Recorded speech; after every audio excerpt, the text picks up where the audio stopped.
Bonjour à toutes, bonjour à toutes les femmes -S, à toutes les femmes uniques aux multiples facettes. Bienvenue dans ce nouvel épisode du podcast L'école des femmes inspirantes. Alors aujourd'hui, je suis ravie de recevoir Laetitia. Laetitia, nous nous sommes rencontrés il y a quelques semaines dans une des propositions que je vous fais régulièrement, notamment au sein du Club des lectures inspirantes, notre groupe sur Facebook. Et donc Laetitia était venue pour échanger sur l'un des livres que j'ai l'habitude de vous proposer. Et donc je suis absolument ravie de prendre ce temps aujourd'hui pour parler des femmes, de la grande question des femmes, de la grande question de la place des femmes. Et je vais, Laetitia, te laisser te présenter. Merci d'avoir accepté cette invitation et bienvenue dans le podcast de l'École des femmes inspirantes. Merci à toi, Ida. Merci de me donner la parole aujourd'hui. J'en suis vraiment honorée. Notre rencontre fut un incroyable hasard. Bon, en même temps, je ne crois pas vraiment au hasard, Ida. Je me souviendrai d'ailleurs toujours, j'ai une petite anecdote, il y a 20 ans, quand je suis partie pour faire un voyage initiatique, ce qu'on pourrait appeler. Je suis partie vivre quelques mois à Montréal, au Canada. Et j'étais en colocation dans une maison. Et puis, un jour, je m'installe sur la terrasse de cette maison pour boire mon café. Et là, en face de moi, je vois une citation taguée sur le bâtiment juste d'en face. Et cette citation me suit encore aujourd'hui. Elle est de Paul Éluard. Il n'y a pas de hasard, il n'y a que des rendez-vous. Voilà. Ah, merci. Je me présente, je m'appelle Laetitia. Je suis une femme libre et épanouie. J'ai 41 ans, j'ai 2 enfants. Je suis séparée de leur père. Je travaille en tant qu'agent immobilier depuis 17 ans. Je suis gérante de ma propre société puisque j'ai créé mon agence immobilière il y a maintenant bientôt 5 ans.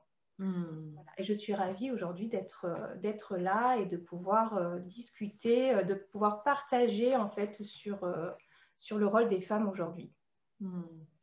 Un grand merci, Laetitia. Juste tes premiers mots déjà nous inspirent. Et cette citation de Paul Éluard, elle est vraiment très belle, en effet. Elle me parle beaucoup.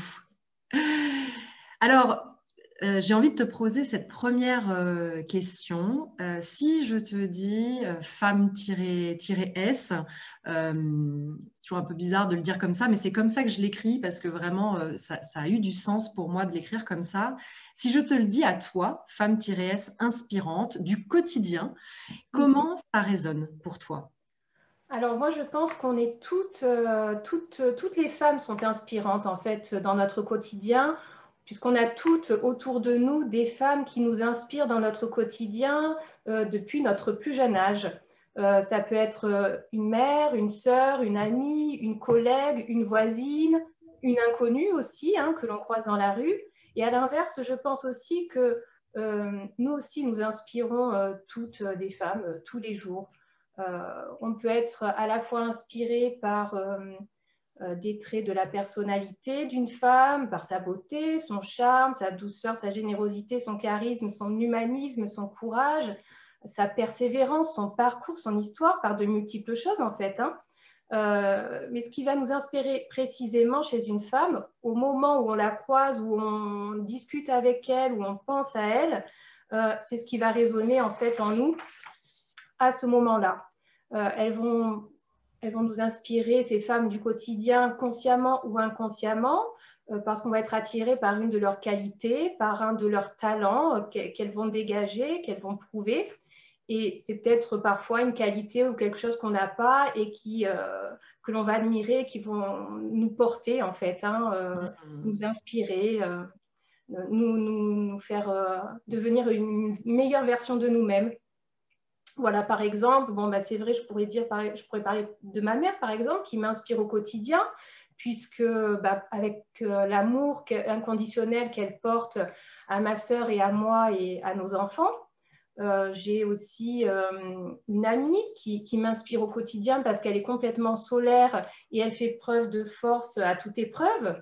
Mais aussi, par exemple, ce matin, je suis allée au marché paysan de mon village et la maraîchère m'a inspirée parce que j'imaginais avec le courage qu'elle doit avoir et la passion pour faire ce métier.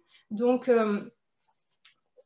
voilà, chaque femme est inspirante au quotidien autour de nous. Il faut juste savoir regarder et se laisser porter par cette inspiration. Je trouve ça formidable ce que tu nous partages là. Et moi, j'ai été très inspirée, notamment par ce que Léa Salamé a proposé avec les femmes puissantes. Ouais. C'est un peu en écho, les femmes inspirantes du quotidien, parce que c'est vrai que ces femmes puissantes sont des femmes plutôt médiatisées. Et c'est vrai que quand elle a ouvert ce podcast, je lui avais même fait un petit mot pour lui dire, je trouve ça formidable ce que vous avez fait, j'ai été hyper inspirée par toutes ces femmes que vous avez interviewées. Et en même temps, est-ce que vous n'auriez pas envie d'interroger aussi toutes ces femmes du quotidien qui mènent leur vie, voilà, qui vont au-delà parfois de ce que peut-être le déterminisme social, le déterminisme sexuel aussi, enfin voilà, tout ce qui fait que parfois on peut être un peu coincé dans nos conditions, eh bien bah non, elles le font, elles font des enfants, elles travaillent, elles sont présentes dans la société, présentes dans leur vie, et ce serait chouette de leur donner la parole. Bon, et puis voilà, il n'y avait pas eu plus d'échanges que ça, et du coup, j'ai eu envie de parler de ça, vraiment de ces femmes inspirantes du quotidien. Et là, je crois que tu illustres vraiment cette idée au travers de ce que tu viens de dire. Merci. Bah, merci. Oui, bah, ça vient du cœur hein, en même temps. Voilà. Hein, Ouais. Et voilà, et ça peut être toutes ces femmes qui sont autour de Mm, nous. Voilà, tout à fait. exactement. Exactement. Mm. Alors, je parle de ces femmes-S. Quand je parle de ça, c'est pour évoquer vraiment le fait que nous soyons uniques, hein, chacune de nous, unique avec en effet plein de facettes, des multiples facettes. Qu'est-ce que toi tu penses de cette proposition? Qu'est-ce que ça peut signifier pour toi de déployer toutes tes facettes? Alors, j'aime beaucoup hein, cette expression que tu utilises et je trouve elle complète vraiment notre image de femme. Donc oui, on est des femmes-S parce qu'on est à la fois une femme, mais on est aussi plusieurs femmes dans notre quotidien. Par rapport au rôle qu'on joue, ben, on est mère, on est fille, épouse, amante, amie, confidente, voisine, cliente, enfin la liste n'est pas exhaustive. Hein, et on est aussi à la fois unique et aux multiples facettes, bien sûr, parce que je pense que chaque femme est une individu à part entière et qu'en parallèle, au plus profond d'elle, elle détient sa propre richesse intérieure qui font d'elle, qui la complètent avec toutes ses facettes, ses qualités, ses talents, ses dons. Et du coup, je trouve que cette définition, enfin, j'ai vu tout de suite l'image, en fait, la métaphore du diamant. Le diamant, voilà, c'est une pierre, un joyau qui a été taillé avec plusieurs facettes différentes qui forment un tout unique et qui brille, qui peut briller de tout son éclat quand on sait le mettre en valeur et quand on sait l'éclairer à la lumière. Voilà. Je trouve que cette expression femme-S unique aux multiples facettes est une proposition très juste et qui est très porteuse d'espoir pour les femmes. Ouais. Oui, le diamant qui se taille aussi. Je pense que ces facettes, elles nécessitent en effet un travail, un très beau travail. Les joailliers, enfin les diamantaires, etc. J'en ai un là, celui de ma grand-mère, hein. Celui de ma grand-mère. Donc je l'ai spontanément touché.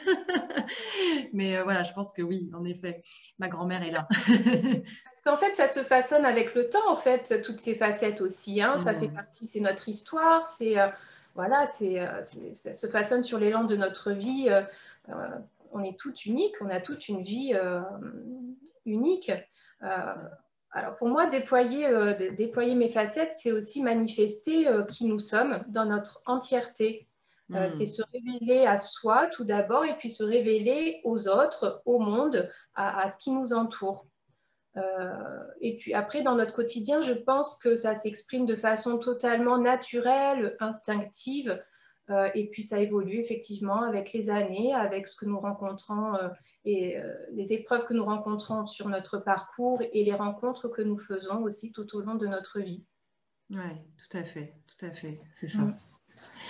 Et comment tu dirais que pour toi, cela a été possible ou que c'est possible aujourd'hui dans ton quotidien de pouvoir les exprimer et les révéler?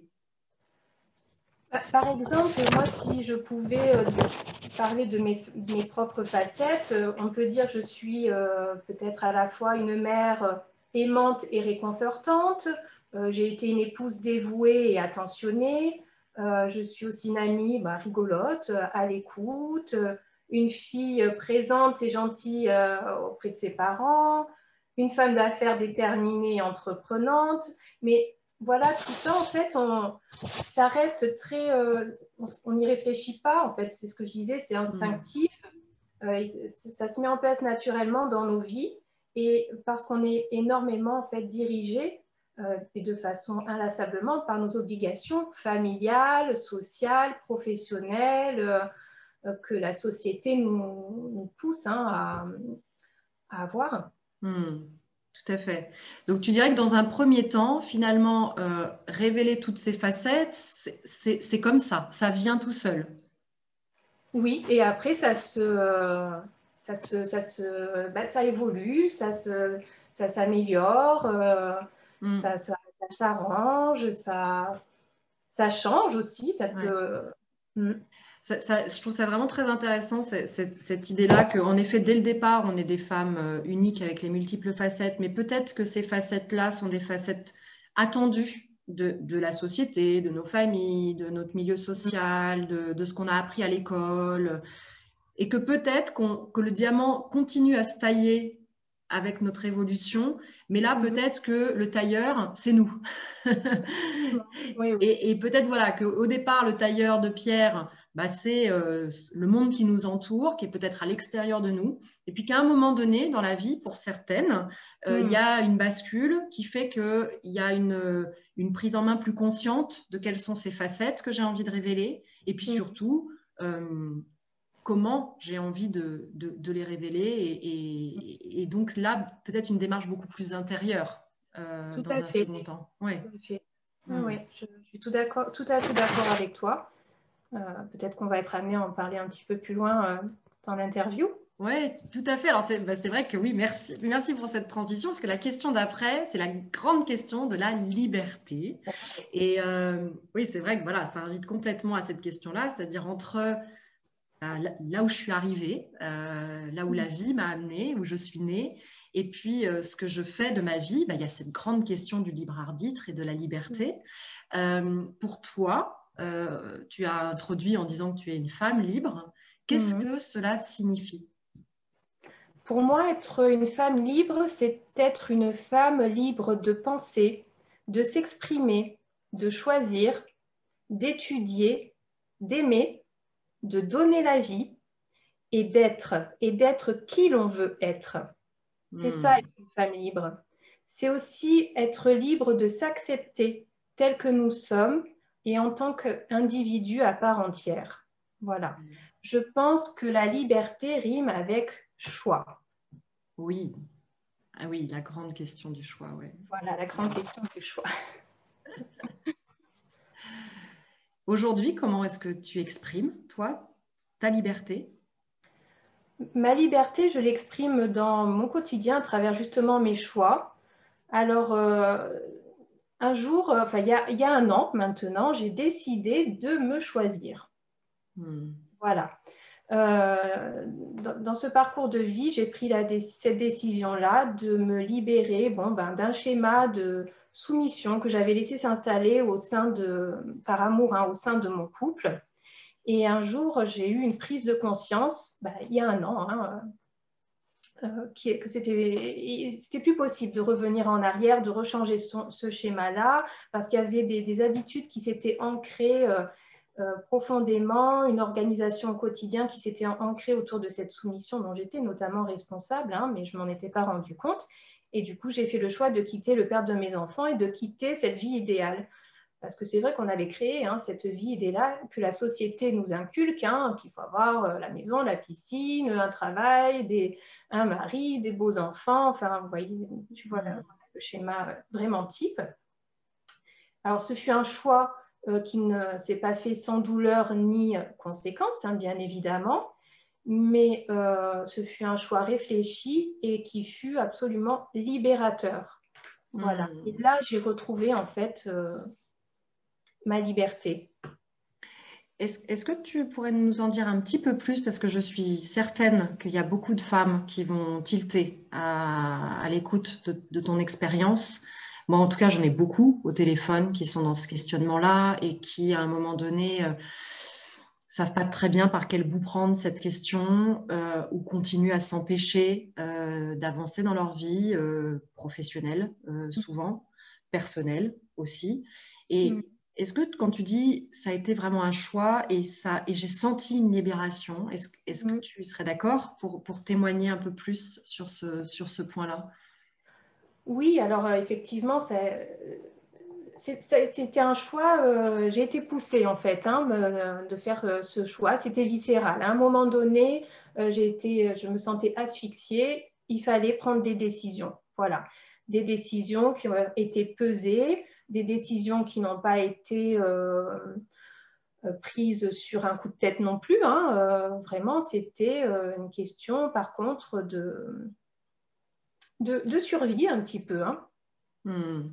Ouais. Donc, qui ont été présentées hein, à mon ex-mari. Mais à un moment donné, il fallait que j'avance. C'était ça, c'était cette option qui était juste pour toi. C'était voilà, la plus juste, bien sûr. Hein, ça a mis un petit peu de temps à mûrir. J'ai essayé de trouver bien sûr d'autres solutions parce que bon, quitter une personne, c'est pas évident. On essaie quand même de trouver des solutions alternatives entre-temps. Et puis, à un moment donné, on sent qu'on n'est plus sur le même chemin, en fait, hein, tout simplement. Et qu'il faut accepter qu'on prenne chacun une route différente. Et quelle liberté tu as retrouvé qui profondément, justement, t'a redonné voilà, ton dynamisme? Alors c'est vrai qu'il y a quelque chose qui m'a aidé aussi à passer le cap, c'était mon indépendance financière. Voilà. Donc, je travaillais, j'étais indépendante financièrement. J'ai gardé cette indépendance et c'est vrai que c'était quand même une base très importante. Et après, j'ai retravaillé cette liberté-là, la liberté d'interagir avec les autres, avec qui je voulais, dans mes discours aussi, être libre dans l'organisation de mon quotidien, être libre dans mes loisirs, mes activités, dans mes projets. Voilà, petit à petit, on recrée une vie. Hein, Et aujourd'hui, forte de cette liberté retrouvée, est-ce que ça t'amène aussi à dépasser de nouvelles étapes, de nouveaux challenges? Comment ça peut s'exprimer aussi par rapport à ça? Alors, bien sûr, j'ai dépassé des peurs et des doutes. Hein. Ça a été un gros travail hein, quand même. Il faut un travail de confiance à prendre en soi. Déjà, pour en arriver là, il faut être vraiment à l'écoute de soi. Être à l'écoute de ses besoins, de ses envies, de ses désirs, de ses aspirations profondes pour pouvoir après concrétiser le choix dans la matière ou pas. Ouais. Voilà. Et puis, il faut se respecter aussi dans ce choix. Il faut avoir confiance et s'écouter en toute bienveillance.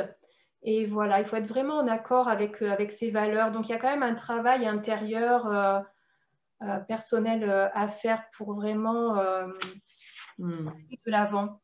Mais c'est vrai qu'après, une fois que ce travail de confiance est fait, est dépassé, puisqu'on se retrouve confronté donc quand même à ces peurs-là. Moi, j'avais la peur du regard de l'autre, hein, de faire ce choix, des jugements, peur de l'avenir, peur de se retrouver seul, peur d'échouer aussi, hein, de se tromper, peur aussi de ne plus correspondre à un schéma sociétal, voilà, qui nous est inculqué. Mais à un moment donné, une fois qu'on écoute vraiment son cœur et son âme, alors c'est peut-être un petit peu tarte à la crème, mais pourtant c'est vrai, parce qu'on est vraiment poussé, toutes ces croyances limitantes sont effrénées, elles sautent et les peurs du coup s'effacent. Voilà. Et après, on a foi en soi, on a foi en la vie, et puis on avance. Hein. Ouais. Je trouve ça intéressant, tu sais, que tu dis écouter son cœur, écouter sa foi, etc. Et tu dis tarte à la crème, pour moi, ça parle vraiment aussi de ce que la société nous a inculqué. On est dans une société très rationalisée, où tout est mesuré, etc., mesuré, mesurable. Et parfois, on a un peu perdu de vue qu'on est des êtres pensants, des êtres d'émotion aussi. C'est ce qui fait notre humanité. Il y a un magnifique livre de Damasio sur l'erreur de Descartes, qui, du coup, voilà, avait complètement séparé l'émotion de la rationalité. Et on sait aujourd'hui avec les neurosciences qu'en réalité, notre cerveau fonctionne bien quand émotion et réflexion sont connectées. Et ça, c'est vraiment important ce que tu dis là, parce que je pense que c'est tout sauf tarte à la crème, en fait. Je pense que c'est l'essence même de notre humanité, de vraiment remettre au cœur ce que l'on sent dans notre corps, pour savoir si on est au bon endroit ou pas. Et voilà, et on s'est beaucoup coupé de ça, beaucoup coupé dans nos organisations, dans notre mode de vie, de notre corps, en fait, et de nos émotions. Et après, tu parles aussi de ce grand travail intérieur, ces situations de vie, celles que tu as vécues. Moi, je travaille beaucoup avec des personnes qui sont aussi en transition professionnelle, donc qui parfois se séparent en effet de leur mari ou de leur conjoint, mais qui se séparent aussi parfois de leur entreprise. Et dans cette séparation-là aussi, j'ai remarqué que les mêmes questions naissent. Est-ce que je vais être en sécurité financière, affective? Est-ce que je vais m'en sortir toute seule? Est-ce que je vais retrouver quelqu'un? Ça va être, est-ce que je vais retrouver un travail? Qu'est-ce que je vais faire une fois que je serai voilà, est-ce que seule face à la situation? Et voilà, et je crois que ça invite en effet du coup à faire tout ce travail de grandir en fait aussi, hein, de se développer, de grandir, d'être en mesure de répondre à ces questions. Et pour reparler de la liberté, elle va avec la responsabilité, elle va avec la possibilité, responsabilité au sens premier du terme, hein, de répondre, d'être habile à répondre à ce qui nous arrive. Et ça, c'est un chemin qui est parfois difficile, parfois douloureux, et en même temps extrêmement libérateur et merveilleux. Tout à fait. Oui, c'est merveilleux. Moi, je suis, voilà, du coup, je suis très heureuse de vivre ainsi. Et du coup, je voulais rebondir sur ce que tu disais concernant l'intuition, ce qu'on ressent et les émotions qu'on ressent en soi, une fois qu'on a réussi à se libérer et s'accepter et s'écouter. Et il y a quelque chose, en fait, qui m'a énormément aidée comme activité durant ce cheminement et qui m'a amené petit à petit à ce cheminement et qui m'a donné confiance en moi, c'est la pratique du yoga et de la méditation. Voilà, ça a été vraiment des piliers parce que la pratique du yoga apporte vraiment des bienfaits pour le corps et l'esprit. Et ça va ensemble, en fait. Ça donne énormément confiance, en plus du fait que ça diminue le stress, que ça améliore la concentration, que ça booste la tonicité. Hein. Il y a vraiment beaucoup de bienfaits, mais celui que j'ai le plus ressenti, c'est d'accroître la confiance en soi. Ça donne beaucoup d'énergie positive et même parfois on se redécouvre grâce à la pratique du yoga quand elle est pratiquée de façon régulière. Et puis après, avec le yoga, forcément, on pratique la méditation qui nous permet de se recentrer sur soi-même et donc s'écouter soi-même, écouter vraiment, je le disais tout à l'heure, mais ses aspirations profondes, ses besoins les plus profonds que l'on a au fond de soi. Ça évite de mouliner, d'être parasité par des pensées qui sont secondaires finalement, qu'on a autour de nous tous les jours. Et avec le temps et de la pratique, voilà, ça nous apprend à vivre en pleine conscience et vraiment en accord avec soi-même. Et c'est vraiment quelque chose qui m'a beaucoup aidée, qui m'a vraiment fait grandir aussi. Merci. Merci. Je pense que c'est important de partager aussi ces pratiques et c'est encore très neuf, mais ce que tu dis là sur la méditation me fait penser à quelque chose que j'ai entendu de la part de Thomas d'Ansembourg, qui est belge. Thomas Dansembourg a été une des personnes qui a beaucoup contribué à faire connaître la communication non violente en France. La communication non violente vient des États-Unis, d'un monsieur qui s'appelle Marshall Rosenberg.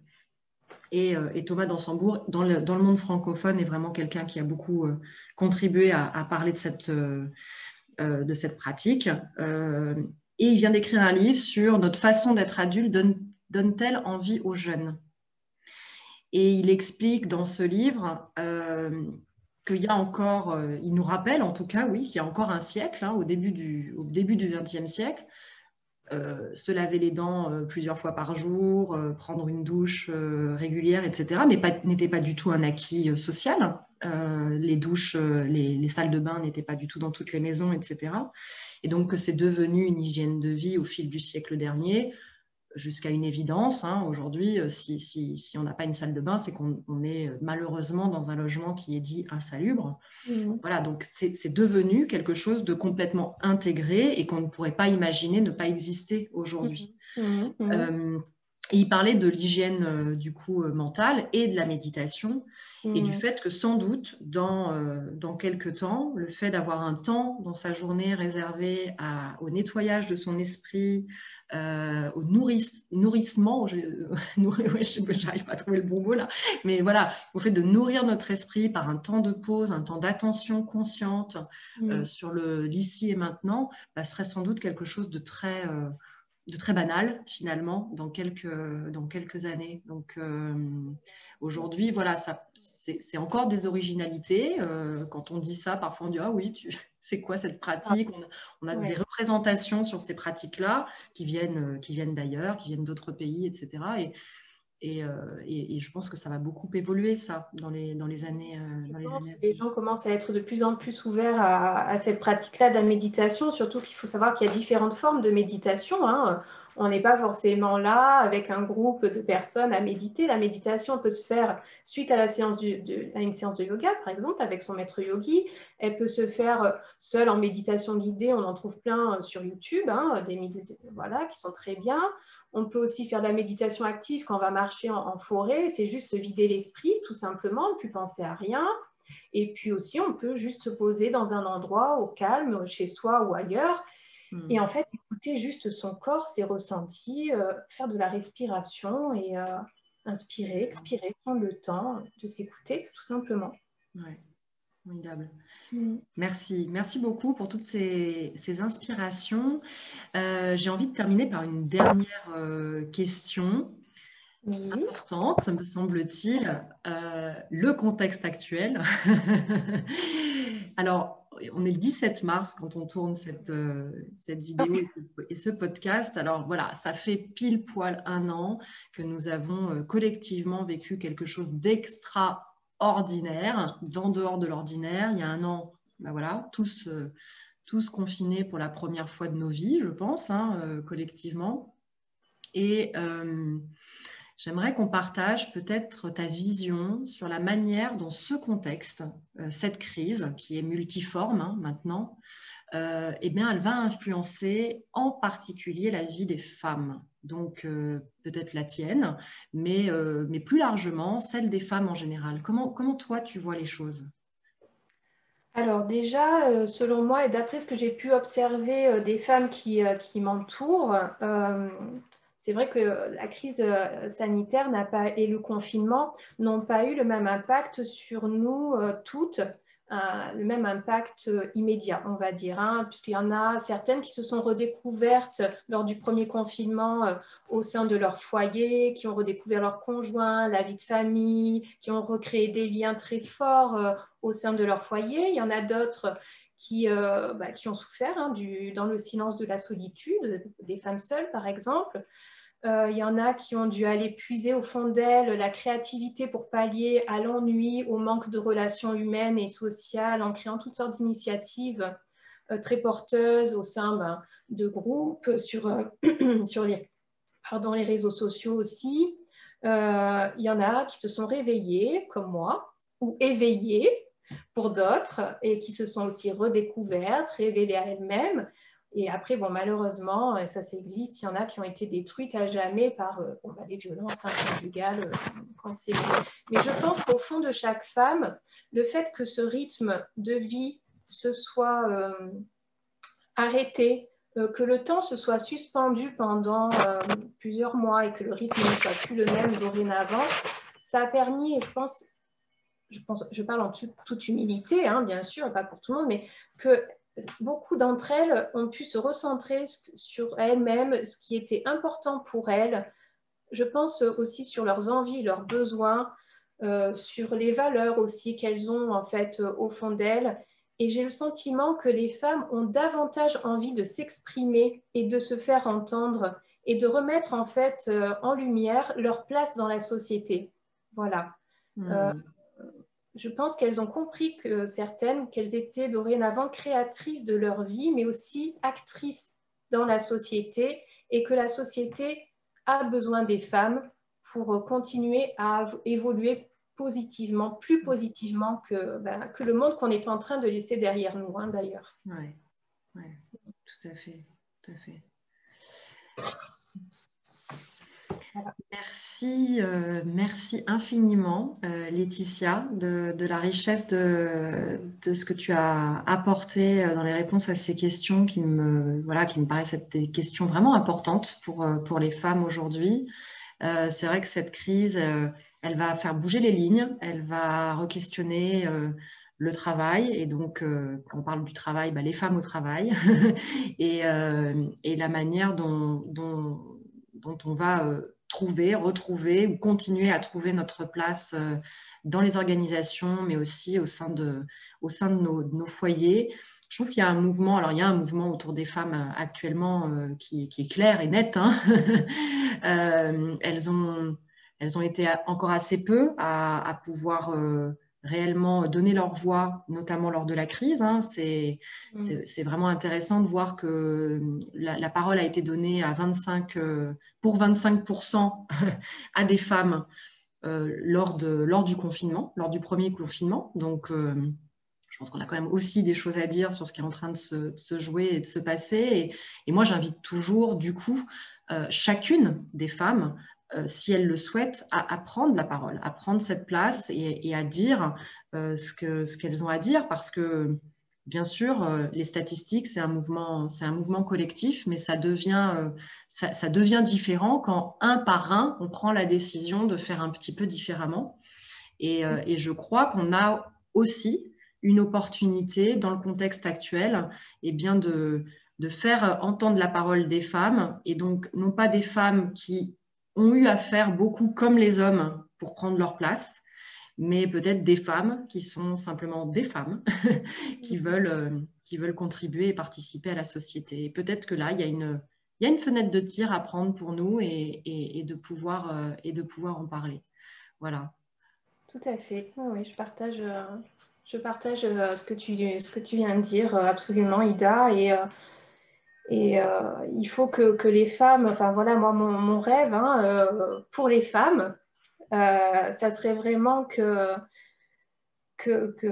puissent avancer à l'égal de l'homme, pour un monde meilleur, et que le schéma patriarcal qui aujourd'hui régit toute notre société, mais tout le monde entier, dans de nombreux pays du monde, malheureusement, où du coup la femme est complètement soumise, que ce schéma-là soit petit à petit entériné et qu'il change, que la femme soit considérée comme un individu à part entière, et pas comme une chose parfois dans certains pays. Oui, voilà. Exactement. Et on a beaucoup, beaucoup à faire, et toutes les voix qui pourront témoigner et montrer une autre possibilité. Là, ce que tu fais aujourd'hui, et tout le monde peut le faire, ça. Tout le monde peut être acteur dans cette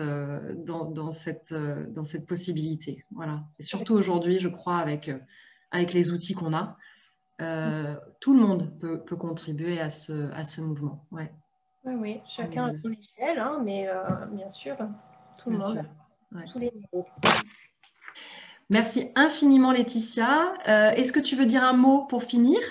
Oui, s'il te plaît, quand même sur une citation de Michelle Obama qui résume parfaitement ma pensée par rapport à ce partage-là, c'est qu'il n'y a aucune limite, enfin elle a dit qu'il n'y a aucune limite à ce que nous pouvons accomplir en tant que femmes. Voilà, il faut croire en nous, il faut croire en l'avenir des femmes pour un monde meilleur, bien sûr. Merci vraiment infiniment Laetitia. J'espère, voilà, pour les auditrices, auditeurs, que cet épisode vous a inspiré. Je crois qu'il y a énormément de pépites à en retirer et d'inspiration et peut-être même d'élan pour vous aussi avancer, prendre des décisions dans votre vie et peut-être même être actrice, agir en effet là où vous êtes avec votre réseau et puis petit à petit en étendant les choses si cela vous appelle. Et si vous aussi, en entendant ce podcast, vous avez envie de parler de votre situation, de vos convictions, eh bien, je serais ravie de vous recevoir au sein de ce podcast. Donc, n'hésitez pas à m'écrire un petit mot et on prendra le temps d'échanger et de partager votre message. Merci à toutes. Je vous dis à très bientôt pour un nouvel épisode.